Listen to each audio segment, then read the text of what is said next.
सांगकम, भगवान को छत्र लगाइए, शंकर को छत्र लगाएं, ध्वजा लगाएं, व्यंजन तरह तरह के व्यंजनों का भोग लगाएं। चामरम चाप सांगकम, लोग कहते हैं क्या घर में भगवान को चवर डुला सकते हैं? शिव पुराण में लिखा है बिल्कुल, चामरम यानी चवर डुलाकर उनकी आरती कीजिए। क्या घर के मंदिर में घंटी लगा सकते हैं? बिल्कुल लगाइए। सिगरी बातें इसमें वर्णन है। वर्णन किया गया है कि जो भगवान को नित्य मीठे पान का भोग लगाते हैं, यदि परिवार में यदि किसी को मृगी का रोग आता है वो समाप्त हो जाएगा। मीठा पान जर्दा वाला मत लगाना, पान का बीड़ा बनाया जाता है और उसमें शंकर का भोग लगाया जाता है, उसका वर्णन किया गया। एक बड़ी सुंदर बात कही है, आप 4 घंटा पूजा करते हैं भगवान की, 2 घंटा करते हैं, 1 घंटा करते हैं, यदि आपने पूजा के बाद आरती नहीं की तो पूजा का कोई फल नहीं होता, 0/0। ये बात बहुत याद में रखने को है। पूजा के बाद में, चाहे अनुष्ठान की पूजा हो चाहे घर की पूजा हो, पूजा के बाद में, सुन रहे हो, सुनाई पड़ रहा है, पूजा के बाद में आरती का होना बहुत ज़्यादा जरूरी है। आरती, प्रदक्षिणा और नमस्कार यथाशक्ति जो भी जितना आपसे बन सके ये जरूर कीजिएगा। जपम, जप, पूजा में भगवान को नहलाना धुलाना, जप, आरती, प्रदक्षिणा कहते हैं परिक्रमा, और नमस्कार प्रणाम, ये आराधना में आप वहीं खड़े खड़े परिक्रमा घूम के लगा लीजिए। इसमें वर्णन है प्रदक्षिणाम नमस्कारम यथा शक्तिम जपम तथा। जब आप पूजा में आप बैठे, भले ही आपसे 1 माला घूमे, आपकी पूजा का महत्व तो बढ़ जाता है जब उसमें आप बैठ के थोड़ा जप करते हैं। थोड़ा सा जप कीजिए। भगवान को नहलाने धुलाने के बाद में, उनको स्नान कराने के बाद उनको आरती कीजिए।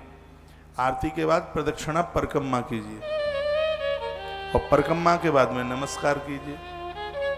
ये विधि बताइए इसमें। आभानादि संगाति नित्यम कुर्यासु भक्तिता यथव्य अर्चन्यम देवम लिंगे वेरेम च सांकर। भगवान शंकर अति प्रसन्न हो जाते। फूल भगवान की पूजा में बहुत ज्यादा महत्व रखता है। पुष्प, पानी, चावल और फूल, तीनों चीजें बहुत महत्व की हैं। जल, चावल, फूल और दीपक, दिया, ये बड़ी महत्व की चीजें हैं, तो इनको आप पूजा में जोड़िए। आइए पार्थिव पूजा के बारे में कुछ बोला गया है, लिखा अपमृत्यु हरम कालम मृत्यु चापि विनाशनम। उनकी अकाल मृत्यु नहीं होती जो पार्थिव शंकर की पूजा करते हैं। मिट्टी के शिवलिंग बनाकर उनको जो पूजा जाता है, और यदि वो संभव नहीं है तो वो नर्मदेश्वर भगवान की पूजा करें, क्योंकि भगवान नर्मदेश्वर मिट्टी की पार्थिव शिवलिंग में से ही प्रकट हुए हैं। वाणासुर ने करोड़ों करोड़ों मिट्टी के शिवलिंग बनाकर नर्मदा जी में प्रवाहित किए। शंकर प्रकट हो गए। महादेव ने वाणासुर को कहा था वरदान मांग, तुझे क्या चाहिए? तो उसने कहा था प्रभु ये मैं जानता हूँ मिट्टी के शिवलिंग बनाकर पूजने में कितना समय लगा है, कितनी व्यवस्थाएं लगी हैं। आने वाले कलयुग में ये सब लोगों के लिए संभव नहीं है, तो आप ऐसी कृपा कर दो कि इस मिट्टी के शिवलिंग को पत्थर में बदल दो, और जो उसकी पूजा करे उसको मिट्टी के शिवलिंग का पूजन करने का ही फल प्राप्त हो। भगवान शंकर ने कहा ऐसा ही होगा, तेरे मिट्टी के बनाए गए शिवलिंग आज नर्मदा में से नर्मदेश्वर बन करके प्रकट होंगे, और नर्मदेश्वर बन गए। नर्मदा का हर कंकड़ अपने आप में है शंकर। जो नर्मदेश्वर के ऊपर पूजन करेगा उसको नित्य पार्थिव पूजा का ही फल प्राप्त होगा। इसलिए आप सबके घर श्रद्धे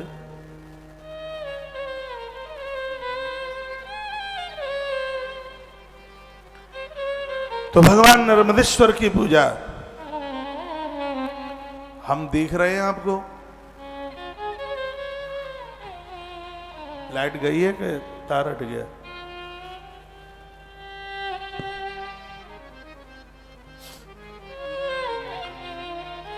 बोलो भक्त वत्सल भगवान की जय, श्री हनुमान जी महाराज की जय। जय जय श्री राधे। नर्मदे हर, नर्मदे हर, नर्मदे हर। हर हर महादेव। तो अपमृत्यु हरम काल मृत्यु शापि विनाशन, जो मृत्यु का भी नाश कर देते हैं ऐसे भगवान शंकर हैं।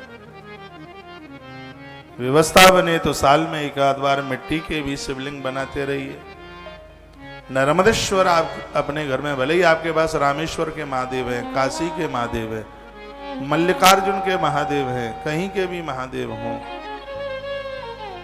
आप अपने घर नर्मदेश्वर जरूर रखिए। कभी आप द्वारका की तरफ जाएं और आपको नया मकान, नई दुकान बनानी है तो वहां से सांप सांपिन लेके आइए। नागेश्वर में पार्वती और महादेव सांप सांपिन के रूप में।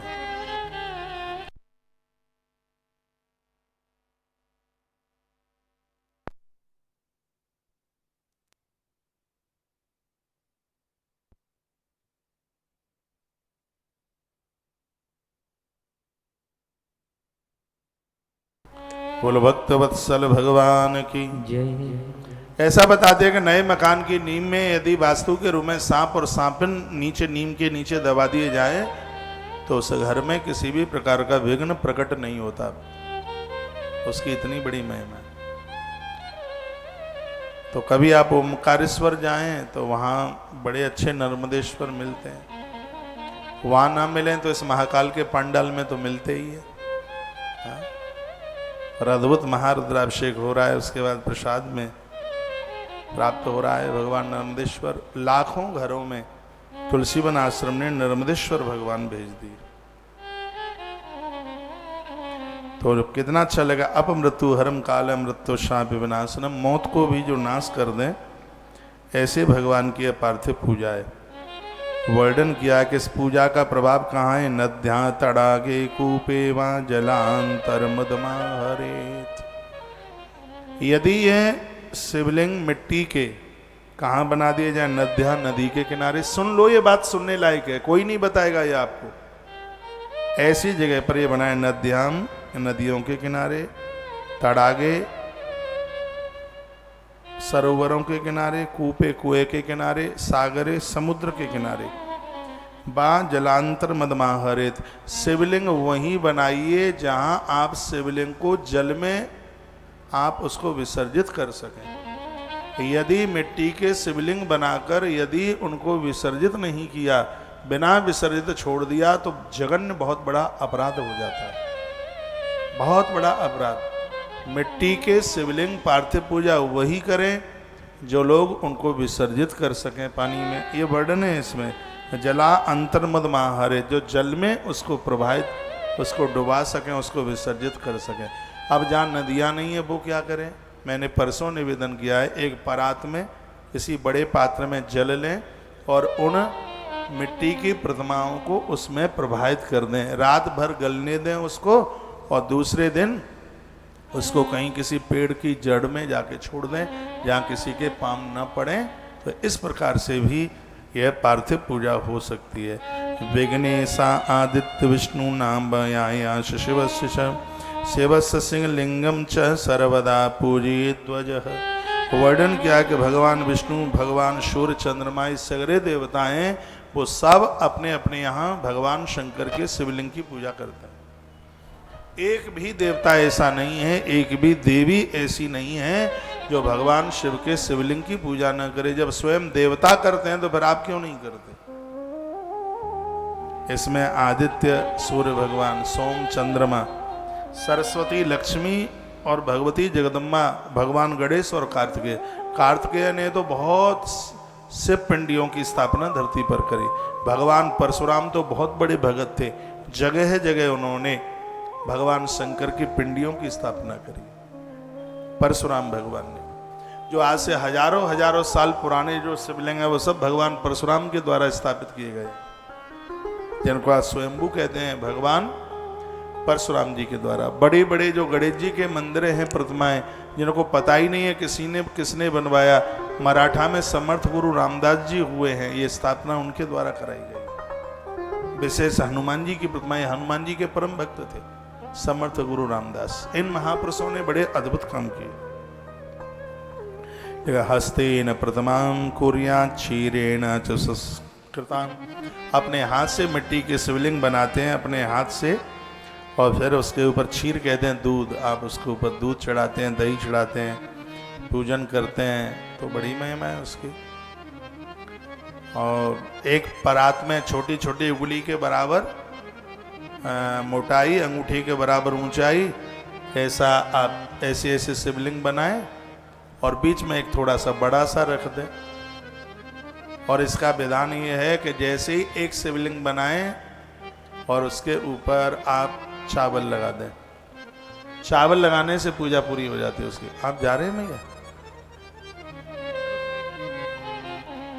कब आएंगे आप? गया जी?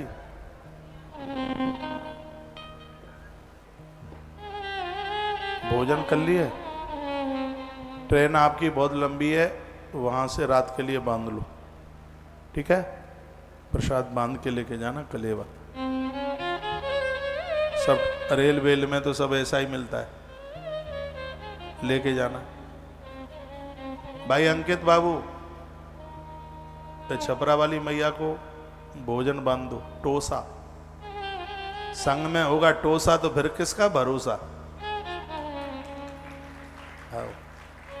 बोतल में पानी भी भर के दे देना। बोलो बांके बिहारी लाल की, हनुमान जी महाराज की जय जय श्री राधे श्याम। जो पार्थिव पूजा की जो बात कही जा रही है वो बड़ी अद्भुत है, और भगवान की कृपा से अगले बार तो पार्थिव पूजा करने का सौभाग्य मिलेगा ही रामेश्वरम में।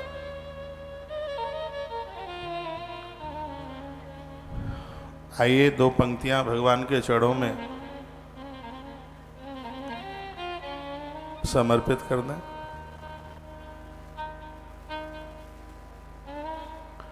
जगत के सिर पर जिनका हाथ है वही तो अपना भोलानाथ है। जिन चरणों में सदा झुकाती, जिन चरणों में सदा झुकाती सारी दुनिया माथ, वही है अपना भोलानाथ। दो पंक्तियां प्रभु चरणों में समर्पित करता हुआ और आज की इतनी अद्भुत कथा में चलता हूं। आरती से पहले आप कहेंगे कि आनंद आ गया। ऐसे बैठो, थोड़ा ढीले होकर बैठो।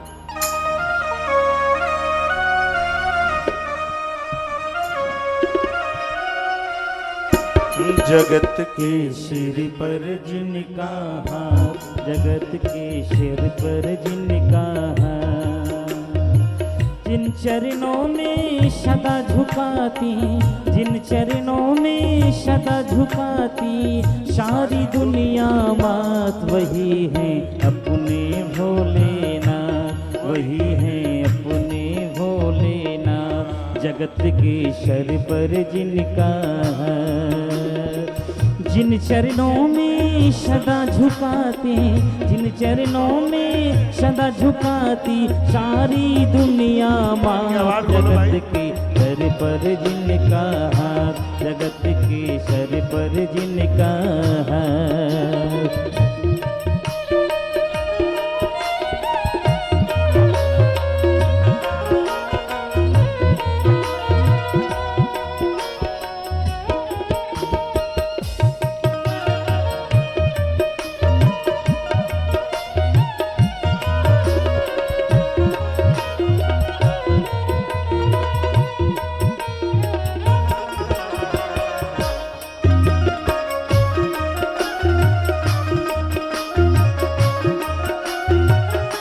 सृष्टि के पालक तुम ही, कुशल संचालक तुम ही, तुम्ही हो जग विस्तारक, तुम्ही इसके संहारक, तुम्ही हो जग विस्तारक, तुम्ही इसके संहारक।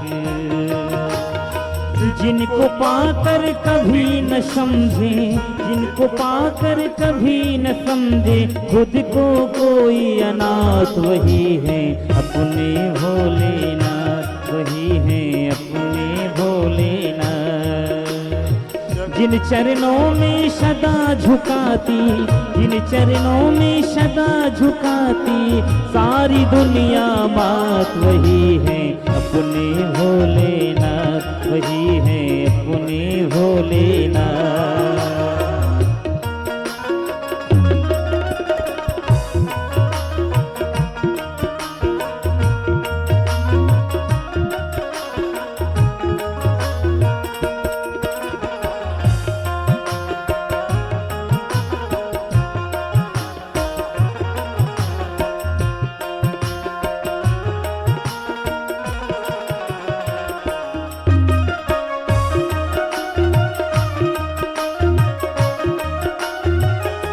हिमालय तुम पर रहते, मार मौसम की सहते, गले में शल्क लपेटे, मगन रहते लेटे, गले में शल्क लपेटे, मगन मन रहते लेटे। भूत प्रेत बैताल हमेशा, भूत प्रेत बैताल हमेशा, रहते जिनके साथ वही हैं अपने भोलेनाथ, वही हैं अपने भोलेनाथ। जिन चरणों में सदा झुकाती, जिन चरणों में सदा झुकाती, सारी दुनिया मात, वही हैं अपने भोलेनाथ, वही हैं अपने भोलेनाथ।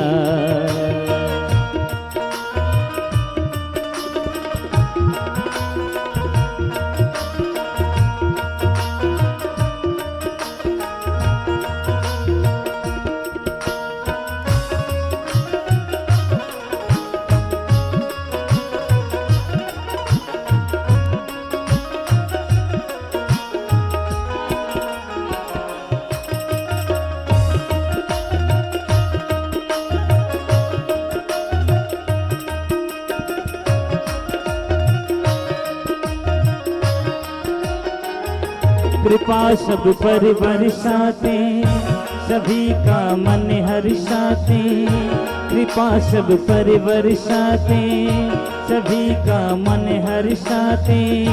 भक्त गण जब भी तेरे सदा जो दौड़े आते, भक्त गण जब भी तेरे सदा जो दौड़े आते। भक्त सभी पाकर जिनको हाँ, भक्त सभी पाकर जिनको हाँ, अब हो गए सनात, वही हैं अपने भोलेनाथ, वही हैं अपने भोलेनाथ।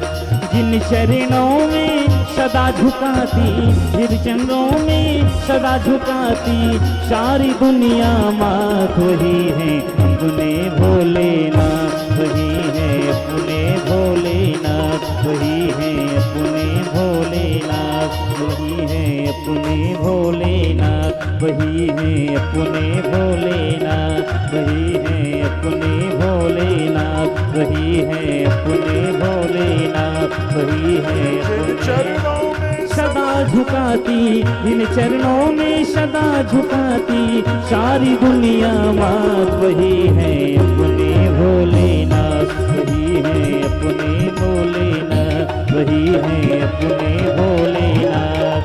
हर हर हर महादेव।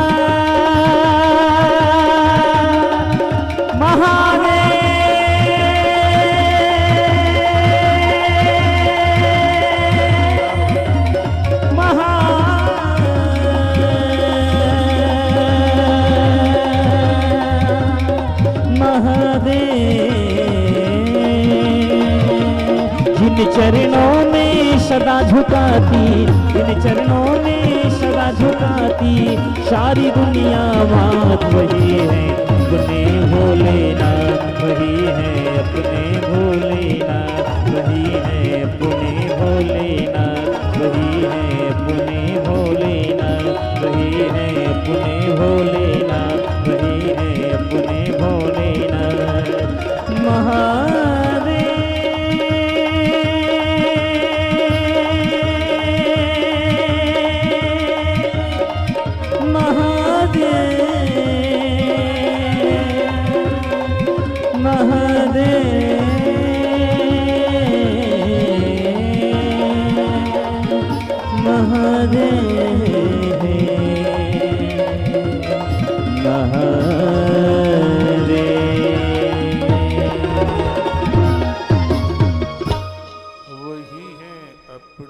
भोलेना, वही है अपने भोलेना। जिन चरणों में सदा झुकाते, जिन चरणों में सदा झुकाती सारी दुनिया मात वही है अपने भोलेना, वही है अपने भोलेना। बोलो भक्तवत्सल भगवान की जय श्री हनुमान जी महाराज की जय। जय जय श्री राधे, जय जय श्री राधे।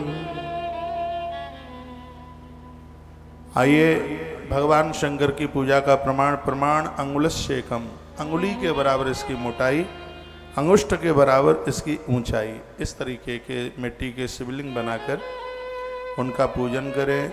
वर्णन किया कि जल तैल दिगंधानाम यथा योग्यम च मानत, पानी से, घी से, गंध से, गंधानाम यथा योग्यम च मानत, रोली को गंध कहते हैं। इसमें वर्णन है इन सब चीज़ों से महापूजित कथ्यते, भगवान शंकर का पूजन करने पर भगवान शिव प्रसन्न होकर सब कुछ दे देते हैं। अभिषेका आत्मशुद्धि गंधात् पुण्यम उमाप्यते, अभिषेक करने से आत्मशुद्धि होती है और गंध महादेव को चढ़ाने से बहुत पुण्य का प्रभाव बढ़ता है। बहुत पुण्य बढ़ता है। सूखी रोली नहीं, उसमें थोड़ा जल डाल करके, पानी डाल करके हम भगवान शिव के ऊपर रोली के द्वारा चंदन तिलक लगा करके फिर उसकी रोली की टिपकी लगा दे। आयुष तृप्तश्च नैवेद्यात् पूदार्मस्तवाप्यते, भगवान शंकर तृप्त हो जाते हैं। दीपक ज्ञान वाप्नोति, भगवान को दिया जलाएं, इससे ज्ञान की प्राप्ति होती है। महादेव या और भी देवताओं के लिए आप दीपक ज्ञान वाप्नोति, आप दिया जलाते तो उससे ज्ञान की प्राप्ति होती है। देखो अभी मैं बोल रहा था आपको, तांबूलाद भोग सामनेयात, भगवान शंकर को आप तांबूल कहते हैं पान, आप पान चढ़ाते हैं, इससे भोगों की प्राप्ति होती है।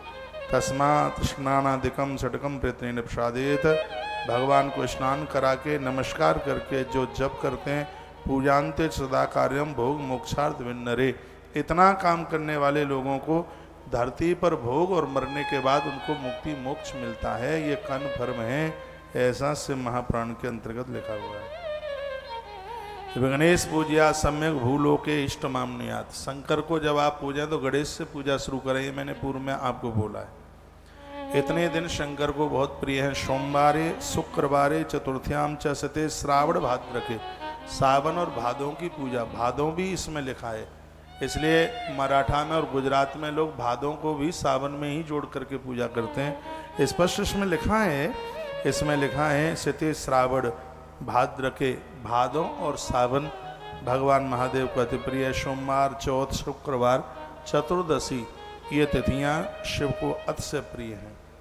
इन तिथियों में जो पूजा करता है, शतम पूजा सहस्रम, शत कहते हैं 100 और सहस्र कहते हैं 1000, 100,000 यानी 1,00,000 गुना उनकी पूजा बढ़ जाती है यदि इस विधि के साथ महादेव को पूजा जाए, जो हम आपको अभी निवेदन कर रहे हैं। मैंने बोला है कि शुक्रवार के दिन महामृत्युंजय का जप किया करें आप। चतुर्दशी को भगवान शिव के अभिषेक की बड़ी महिमा है, प्रदोष काल में बहुत उसकी महिमा है उसकी। सोमवार को अभिषेक और शुक्रवार को जप शंकर को अति प्रसन्न करता है। श्रावण भाद्र की, सावन और भादों के महीने में की गई जो पूजा है, शतम पूजा सहस्रम्बा, शत कहते हैं 100, सहस्र कहते हैं 1000, तो 100 गुणा 1000 तो 100,000 हो गया ना। 100,000 का मतलब आपकी पूजा 1,00,000 गुनी और ज्यादा प्रभावित हो गई, 1,00,000 गुनी। ये वर्णन किया। भगवान को प्रसन्न करने के लिए शंकर की पूजा 5 प्रकार से की जाती है, वो आप लिख लें। वर्णन है, क्या क्या वर्णन है लिखा है। देवानां प्रीतये पूजा पंचदैव प्रकल्पिता, इस महादेव को प्रसन्न करने के लिए, देवताओं को प्रसन्न करने के लिए पूजा 5 प्रकार से की जाती है। क्या क्या? तन मंत्र जपो होमो दानम चैव तपस्तथा। अब क्या क्या इसमें वर्णन है। सबसे पहले मंत्र, जो आपको गुरुजनों से जो मिला हुआ है, हम जो मंत्र पढ़ते हैं, और एक है पाठ, जो आप कोई भी पाठ शिव सहस्रनाम करते हैं या रुद्राष्टाध्यायी का पाठ करते हैं, जो भी कुछ करते हैं, होम होम कहते हैं, यज्ञ, तप कहते हैं, उपवास और दान, ये 5 चीजें, ये लिखने लायक है 5 बात। देवताओं को प्रसन्न करने के लिए एक है जप, एक है पाठ, एक है यज्ञ, एक है दान और एक है व्रत, दूसरे शब्दों में जिसको कहते हैं उपवास। देवताओं की पूजा में 5 ही प्रकार हैं, इन 5 चीजों से वो प्रसन्न हो जाते हैं। आप जप करते हैं, इससे देव प्रसन्न होता है। आप पाठ करते हैं, उससे देवता प्रसन्न होता है। आप यज्ञ करते हैं, इससे देवता प्रसन्न होता है। आप दान देते हैं, उससे देवता प्रसन्न होता है। और आप व्रत उपवास करते हैं तो उससे देवता प्रसन्न होता है। आप पूरा सावन का महीना व्रत नहीं कर पा रहे हैं तो सोमवार का व्रत कर लें। सावन में पड़ने वाली चतुर्थी का व्रत, भादव में पड़ने वाली चतुर्थी का व्रत कर लें, चौदस का व्रत कर लें, त्रयोदशी का व्रत कर लें, संक्रांति का व्रत कर लें, सोमवार का व्रत कर लें, करें जरूर। पूरा सावन नहीं कर पा रहे हैं तो कुछ कुछ तिथियों में कर लें। मैंने एक दिन बोला है कि सावन में मंगला गौरी की बड़ी महिमा है, मंगलवार का कर लें, गौरी की पूजा कर लें। तो 5 प्रकार की साधना देवताओं को प्रसन्न करने के लिए बताई गई, जप, पाठ, यज्ञ, दान और उपवास, ये बात बताई गई। लिखा है नेत्रयो शिरसो रोगे तथा कुष्ठस्य शांतये। महादेव का पूजन करने से नेत्र में रोग नहीं रहता, सिर का रोग नहीं रहता और कभी उनको कुष्ठ नहीं हो सकता, सफेद दाग नहीं हो सकते। भगवान शंकर शिव की पूजा में से जो बीच में से खड़े होके चले जाते हैं, बिना कारण के चले जाते हैं, तो उसके द्वारा रोगता बढ़ती है। कोई भी रोग हो सकता है, ये सफेद रोग भी, ये भी हो सकता है। ये इसमें लिखा हुआ है, मैं श्लोक बोल रहा हूँ, इसमें लिखा है नेत्रयो सिरसे रोगे तथा कुष्ठस्य शांतये। जिनके माथे में दर्द होता है, जिनकी आंखें कमजोर हैं और जिनको कुष्ठ रोग है, ऐसे लोग भगवान शंकर का पूजन जरूर करें। और जिनको ये रोग नहीं है वो महादेव की पूजा करते हैं तो ये बीमारी जीवन में उनको कभी हो नहीं सकती। ऐसा वर्णन सूजी सोनक सिंह को सुना रहे हैं। अब आपको लग रहा है कि कथा शिव पुराण की ही चल रही है। अब हमसे ये तो होता नहीं है कि बैनर पर लिख दें शिव पुराण और चौपाई गाएं रामायण की, बातें करें रामायण की। अरे जिस ग्रंथ को आप लेके बैठे हैं तो औरे में वही होना चाहिए, बात वही होनी चाहिए। जिस ग्रंथ को लेके बैठे हैं तो चर्चा वही होनी चाहिए। और हमारा तो ध्येय यही ज़्यादा रहता है, जिस ग्रंथ को लेकर के बैठे हैं और ज़्यादा से ज़्यादा वही बातें। इसमें ही इतनी बातें भरी पड़ी हैं कि अलग से कुछ बताने की ज़रूरत ही कहाँ है, चटनी मिलाने की ज़रूरत ही नहीं है, इसमें इतनी कथा है। मैं आपको सती चरित्र नहीं सुना रहा हूँ क्योंकि रामायण की चौपाइयों में भरा हुआ है। सती चरित्र क्या सुनाऊँ, आपको पहले से ही सब पता है। लेकिन हकीकत में जो शिव पुराण की थ्योरी, सिद्धांत जो गुप्त है, छिपा हुआ है, और वह मोती आपके बीच में परोसने की कोशिश की जा रही है। कितनी सुंदर बात कही है। क्या लिखा है इसमें, वर्णन नेत्रयो सिरसो रोगे, सिरसे रोगे तथा कुष्ठस्य शांतये। यदि किसी व्यक्ति के सिर में, आंखों में दर्द है, कमजोर है, कुष्ठ रोग है, तो इस रोग के निवारण के लिए उन्हें भगवान महादेव का नित्य पूजन करना चाहिए। आदित्यम पूजयत्वा तु ब्रह्मांड भोजनयत्ततः। सूर्य भगवान को अर्घ्य देकर ब्राह्मण को भोजन करके जो देवताओं की पूजा करता है, मृत्यु लोक उनके लिए बैकुंठ और शिव धाम बन जाता है, ऐसा वर्णन है। इसलिए सूर्य भगवान को रोज अर्घ्य दिया करो। सूर्य भगवान को अर्घ्य, ब्राह्मण को भोजन, और महादेव और सालराम भगवान की पूजा जो लोग करते हैं, मृत्यु लोक उनके लिए बैकुंठ है, शिव धाम है। ये लिख लो, एक बार फिर बोलूंगा मैं आपके बीच में। आदित्यम पूजयत्वा तु ब्राह्मण भोजन यत्ततः। जो लोग ब्राह्मण को भोजन, सूर्य को अर्घ और भगवान हरि और हर का पूजन नित्य करते हैं, उनके लिए मृत्यु लोक ही स्वर्ग, बैकुंठ और शिवधाम के रूप में प्रकट हो जाता है। इसलिए सूर्य भगवान को नित्य अर्घ दिया करें। सूर्य भगवान को अर्घ देने से आंखें मजबूत होती हैं। भगवान नारायण, भगवान महादेव, इनकी पूजा करने से नेत्रयो सिरसो रोगे तथा कुष्ठस्य शांतये, सब रोग शांत हो जाते हैं। लिखा है कि दिनम मासम तथा वर्षम वर्षा त्रियमथा पिबा। अब सुन लो, ये लिखने लायक बात है।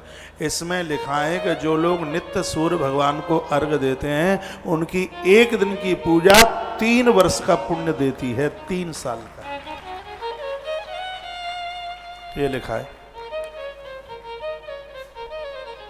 जो भगवान सूर्य को नित्य अर्घ देते हैं, तो उनकी एक दिन की जो पूजा है 3 वर्ष की पूजा का महत्व दे देती है, फल दे देती है। इसलिए सूर्य भगवान के अर्घ से बिल्कुल मत रहिए।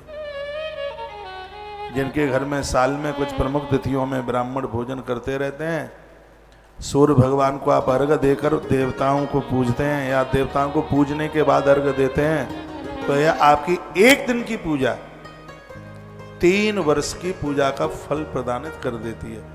चाहे आप स्त्री हों चाहे आप पुरुष हों, सूर्य भगवान को रोज अर्घ दीजिए। मैं कितना जोर देता हूँ, पूज्य स्वामी विवेकानंद जी महाराज ने बहुत जोर दिया। सूर्य साधारण नहीं है, हनुमान जी के गुरु जी हैं। माता अदिति, माता अंजनी सूर्य भगवान की भक्तानी थी, और सूर्य देव की कृपा से मां अंजनी ने हनुमान जैसे पुत्र को जन्म दिया। कितनी प्रभावशाली बात। अपनी छोटे छोटे बच्चे, आप घर में दादियां लोटा भर के, अब बच्चों की मम्मियों को तो फुर्सत नहीं है, वो तो मम्मी ही ठहरी, मम्मियों को कहाँ फुर्सत है। तो ये दादी एक लोटा भर करके दे दें बच्चों को, अपने नाती पोतों को, और कहो बेटा आ जाओ इधर छज्जे पर, उधर देख लो छत पर चढ़ जाओ, सूर्य भगवान की तरफ मुख करके। सूर्य निकलते भी नहीं है, दिखते भी नहीं है, उनके नाम से आप अर्घ बाल्टी में पात्र में भी दे देते हो, और बाद में उसको अच्छी जगह पर पानी को डाल देते हो, तो वो भी अर्घ भगवान भास्कर को ही समर्पित हो जाता है।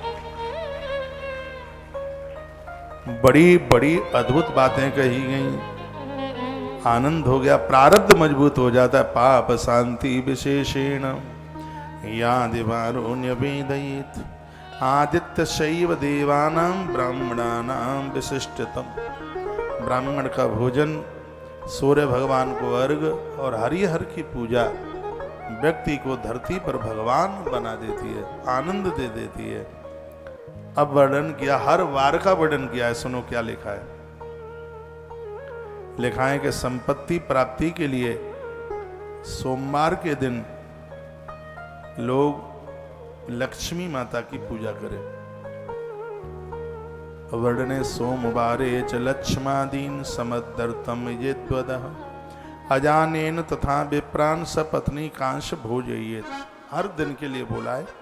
संपत्ति प्राप्ति, जिनके घर में कर्जा बढ़ गया है या बाजार में पैसा मारा जा रहा है, उधारी वापस आ नहीं रही है, तो भगवान शंकर का जो अभिषेक कर रहे हो, तो आप वहां लक्ष्मी को बिठा लीजिए। हम यहाँ जो पूजा शाम को कराते हैं, भगवान का जो शिवालय पूरा है, उसमें लक्ष्मी माँ भी बैठी है, आप देख लेना भले ही जाके।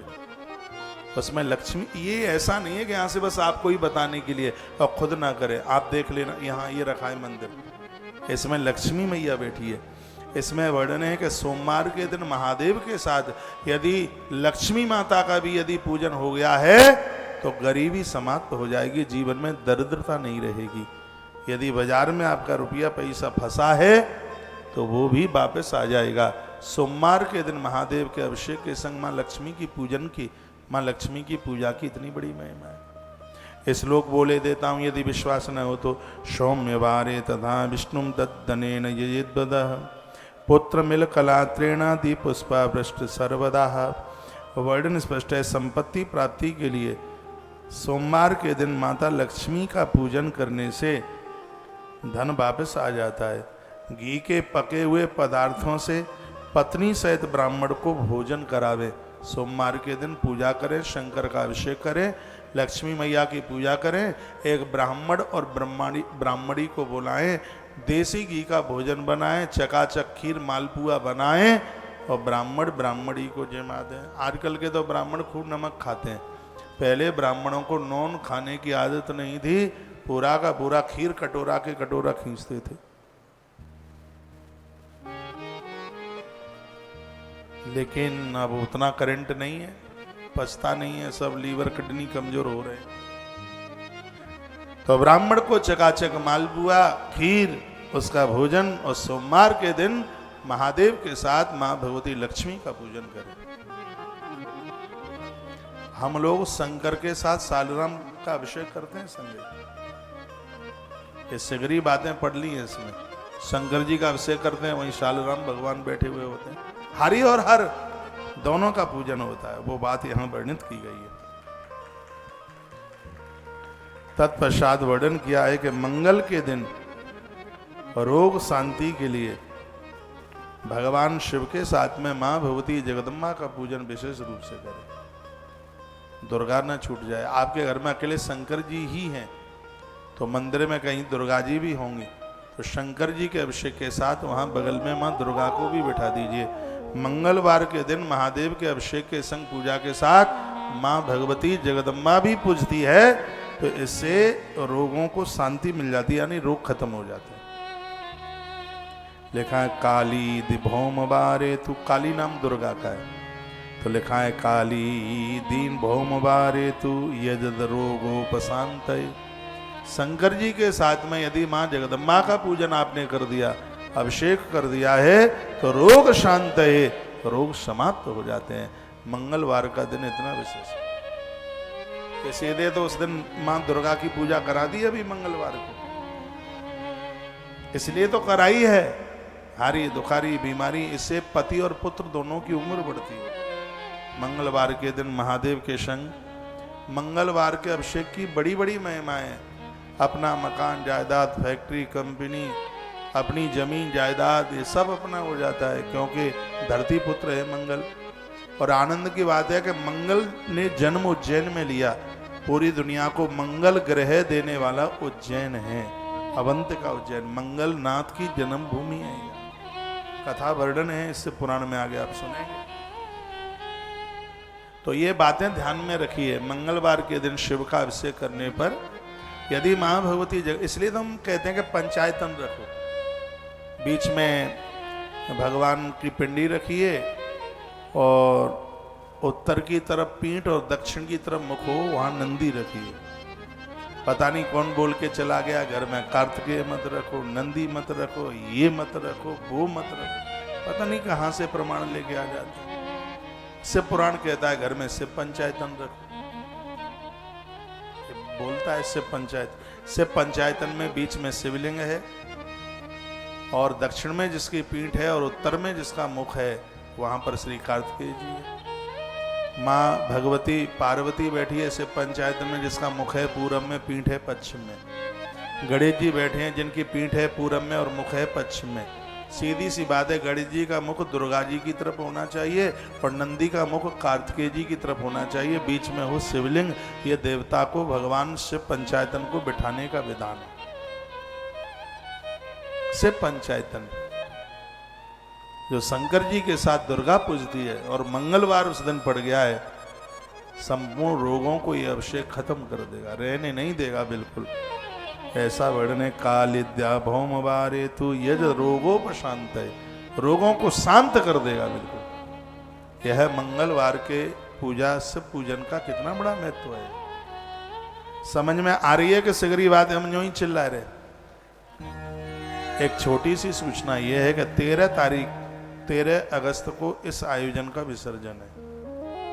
13 तारीख को भी हल्ला बोल महारुद्राभिषेक होंगे, यज्ञ होगी, पूर्णाहुति होगी 13 तारीख को। 14 तारीख यानी 14 अगस्त नर्मदा महात्म्य भगवान ओमकारेश्वर के चरणों में 10 बजे से लेके 1 बजे तक ओमकारेश्वर में, वहाँ के आसपास के लोग सुन पा रहे हों तो आप वहाँ जरूर पधारिए। किसी नाव में बैठे हमें वहाँ कोई ढूंढे तो हमारा ठिकाना है नावों की तरफ देख लेना, नाव में बैठे होंगे। बिल्कुल नर्मदा मैया की गोद में बैठकर माँ नर्मदा का महात्म्य होगा। आप आएंगे तो आपके लिए भी नाव खाली रखेंगे, बस आप आ जाना, पूरा आनंद लेंगे। बिना संगीत की कथा होगी, ठीक है। वैसे ही होगी जैसे कभी गाड़ी में आपने सुन लिया है, कभी आपने एयरपोर्ट पर सुन लिया, कभी रेल स्टेशन पर सुन लिया, तब के नाम में भी सुन लीजिए। बिठूर में से सुना था ना आपने, नाव में नौका में, तो मां नर्मदा का महात्म्य आप सुनेंगे 10 बजे से 1 बजे तक। तारीख है 14 अगस्त। 14 अगस्त को ही दूसरा कार्यक्रम है माता अहिल्याबाई की नगरी इंदौर में, मां अहिल्याबाई की जीवनी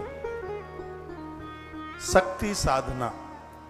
मां अहिल्याबाई की जीवनी, नाम तो आपने बहुत माता अहिल्या का सुना है, लेकिन उस माता अहिल्याबाई का जीवन कैसा रहा, यह 3 से 4 घंटे के प्रवचन में मां कांकेश्वरी, कनकेश्वरी नहीं कांकेश्वरी, मां कांकेश्वरी सफेद मंदिर परदेसीपुरा, 3 बजे से कार्यक्रम है, 6-7 बजे तक चलेगा और मैं सीधे ओमकारेश्वर से सीधे वहीं पहुंचूंगा। तो आप जितने भी लोग आ सकें आप जरूर आइए। उसके बाद में हम गणेश जी का 2 गणेश हैं, बड़े अद्भुत हैं इंदौर के, एक खजुराहो और दूसरा कौन से है, आपके घर से शनिचा जी जाते हैं ऊपर, कौन से हैं वो? हाँ? बड़े गणपति हैं ना, बड़े अद्भुत हैं। वहां से उस कार्यक्रम से हम बड़े गणपति का दर्शन करके, दोनों गजानंद का दर्शन करके, फिर हम सनेचा ज्वेलर्स वालों के यहाँ 14 अगस्त की रात्रि को विश्राम करके और सुबह 4 बजे एयरपोर्ट की तरफ निकल जाएंगे। 6 बजे वहाँ से पहली फ्लाइट बॉम्बे के लिए है, 7:30 बजे लगभग मैं पहुँचूंगा मुंबई, और ठीक 11 बजे से यदि बॉम्बे के लोग सुन पा रहे हों, ठाकुर विलेज कांदीवली ईस्ट, पूरा एड्रेस तो आचार्य जी ने यहाँ से बता ही दिया था। श्री मुरारी लाल सिंघानिया जी का नंबर भी उन्होंने दे दिया, जिन्होंने लिख लिया है वो यूट्यूब की आईडी पर लिख के भेज दें। आप ज़्यादा से ज़्यादा संख्या में मुंबई में पधारिए। ठाकुर विलेज बड़ी अच्छी जगह है, लगभग 1000-1200 लोगों की व्यवस्था वहाँ होगी। आप पधारें, 11 से 3-4 बजे तक कार्यक्रम चलेगा। सगरे कार्यक्रम लाइव टेलीकास्ट हैं, आप जरूर पधारें। एक दिन के कार्यक्रम भी कैंसर हॉस्पिटल को समर्पित हो रहे हैं। अभी एक दिन के छोटे प्रोग्राम हैं और आने वाले समय में बड़े झंडे भी गड़ जाएंगे, यहाँ पर बड़े बड़े आयोजन हो जाएंगे। मुंबई है पैसे वालों की, दिल्ली है दिल्ली है दिल वालों की, मुंबई पैसे वालों की। इंदौर भी कम नहीं है, उसको छोटी मुंबई बोलते हैं इंदौर। मध्य प्रदेश की संभ्रांत नगरी है, बड़े धनवान लोग रहते हैं। तो यह कार्यक्रम है 16 तारीख की शाम तक मैं नासिक पहुंचूंगा। 17 तारीख से बड़ा हल्ला बोल कार्यक्रम नासिक की धरती पर है, जहां मेरे प्रभु राम पहुंचे, त्र्यंबकनाथ वहां बैठे हैं। 16 तारीख सोचा तो ऐसा है कि घुसमेश्वर से मुड़ के चले जाऊं, अब टाइम कितना बचेगा। घुसमेश्वर भी तो वही है। बड़ा घुमक्कड़ आदमी हूं, चैन नहीं पड़ता, क्या करूं। ये तो काम इतने हैं, नहीं तो जितना मैं घूमा इस देश में, सबसे ज्यादा साधुओं के और तीर्थों के दर्शन किए। चलते चलते थकता नहीं हूं, चाहे कितना भी बड़ा ट्रेवल, गाड़ी में 30 घंटा लगे तो भी कोई असर नहीं है। कमर में दर्द होता नहीं है भगवान की कृपा से, पता नहीं लोहे की है कि पत्थर की है, भगवान जाने। तो यदि उसमें थोड़ा टाइम मिल गया तो मैं घुसमेश्वर होता हुआ नासिक पहुंचूंगा और 28 तारीख को पूर्णावती करके वहां, और 28 को ही मैं कर्नाटका के लिए निकल जाऊंगा। और एड्रेस आपको बता दिया है, क्या जगह है, बीदर कर्नाटक में, वहाँ का ये जिला है। एक बार मुझे एड्रेस ढूंढना पड़ेगा। और कर्नाटका के भगत लोग सुन पा रहे हों, हैदराबाद के आसपास के आप लोग हैं, सोलापुर के आसपास के लोग हैं, लातूर के हैं, तो आप जरूर यहाँ की कथा में आइए। भागवत जी की कथा है और बड़ा अद्भुत कार्यक्रम है। तारीख है 29 अगस्त से लेकर के 5 सितंबर।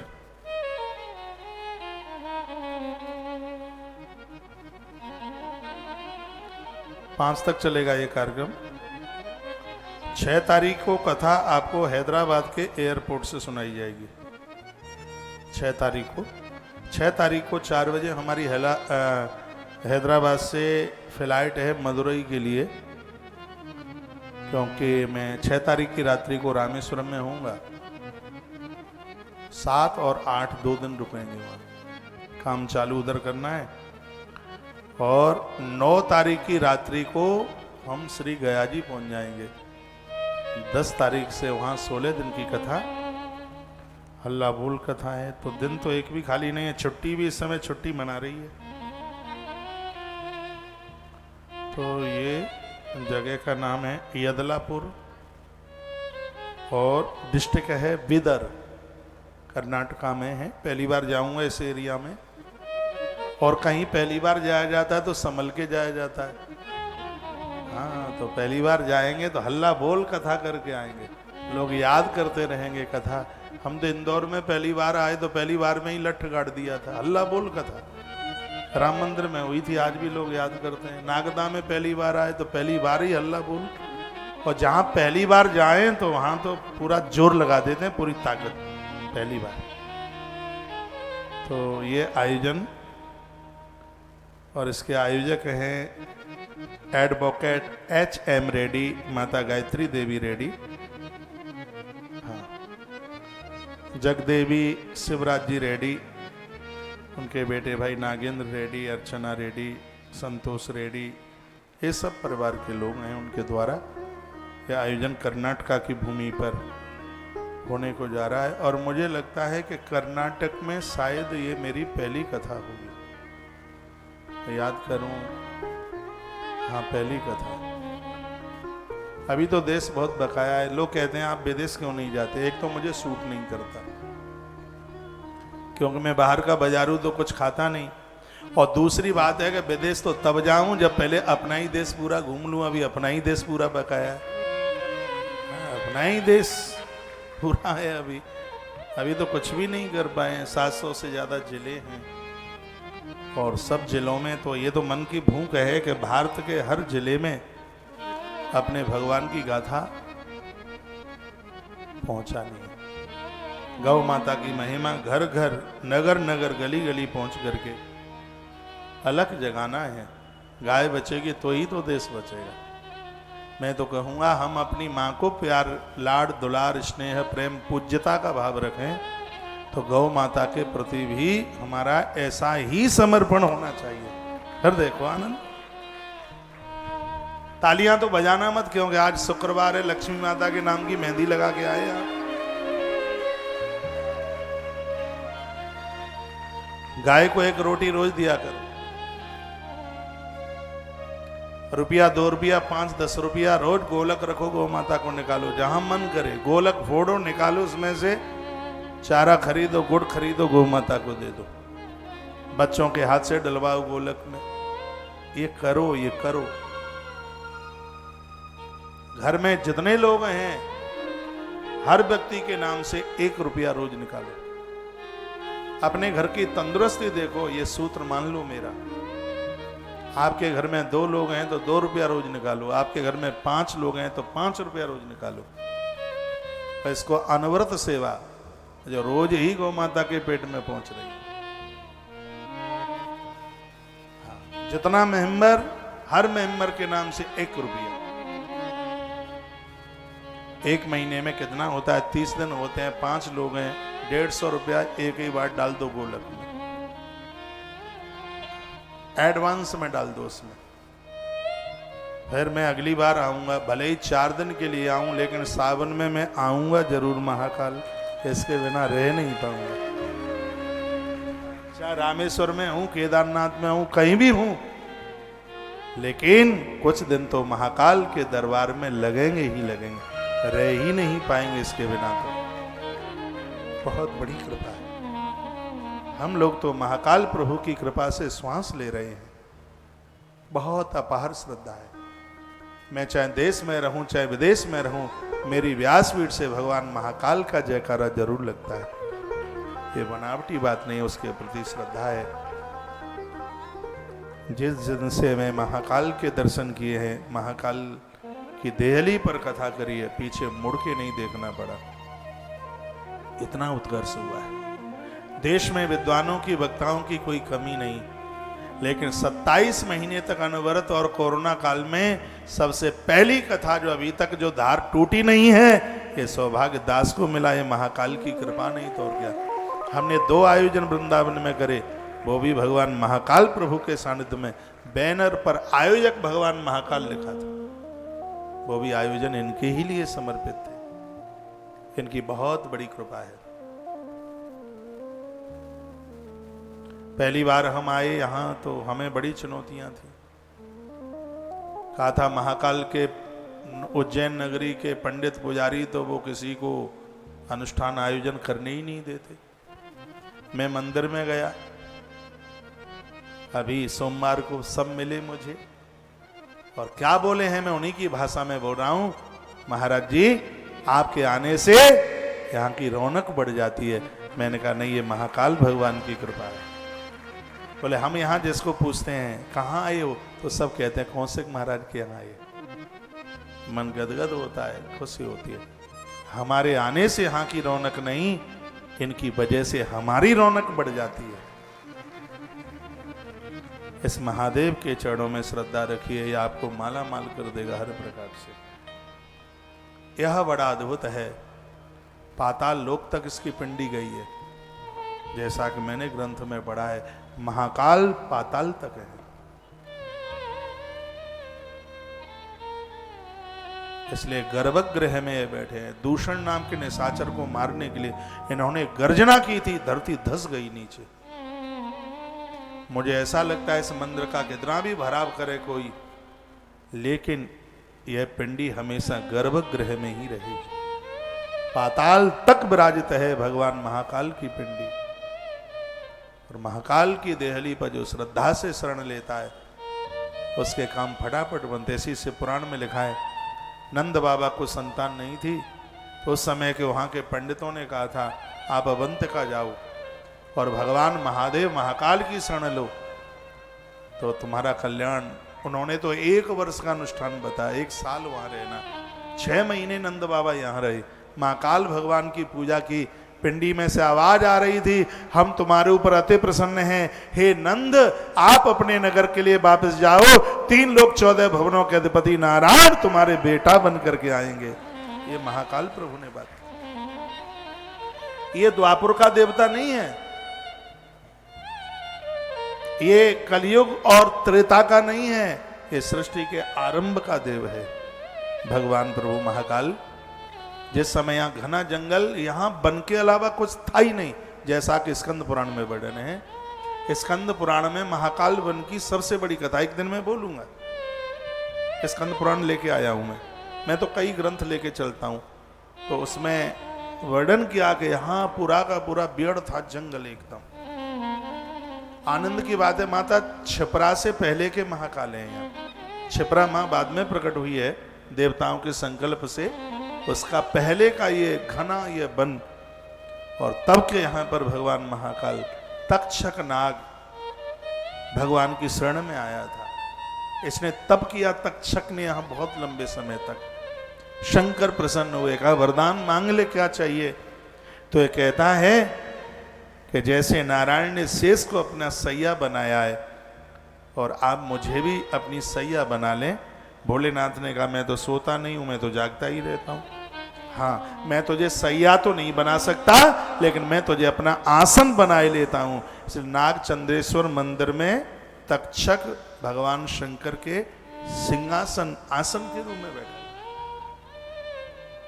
तो ऐसा है महाकाल वन। आप महाकालेश्वर मंदिर आप जाएंगे तो वहां पर एक जगह पर बहुत सुंदर सा बोर्ड लगा हुआ है।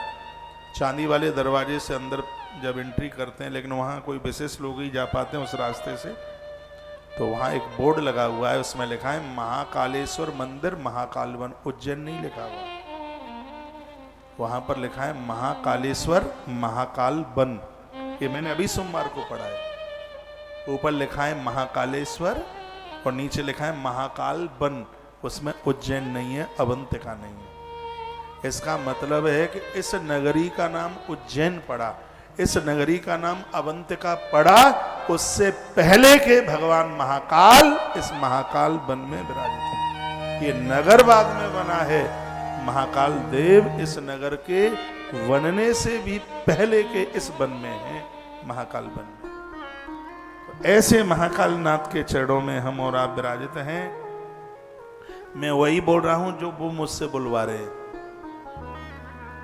इनके प्रति श्रद्धा रखिए। आप यहां तक आए हैं, इनके चरणों में वंदन करना, इनके चरणों में प्रणाम करना, यह आपको आनंद से भर देंगे। किसी भी चीज की, वस्तु की कमी नहीं रहने देंगे। मैं तो प्रसंगों को आगे के लिए बढ़ाता हूं। अब ये सूचना देने में मुझे अच्छा तो नहीं लगता है, कुछ समय तक देनी पड़ेंगी। जल्दी जल्दी ये काम निपट जाएं, फिर तो कभी आप भी सोचेंगे क्या ये वही महाराज जी जो कभी व्यासपीठ से अनाउंस करते थे कि गैया के लिए सहयोग करो, हॉस्पिटल के लिए सहयोग करो। जल्दी निपटा देंगे यह काम, बहुत जल्दी। इसलिए तो जल्दी जल्दी दौड़ में लगाऊं, ये बहुत जल्दी से जल्दी ये सब हो जाए। कर लो सो काम, भज लो सो राम।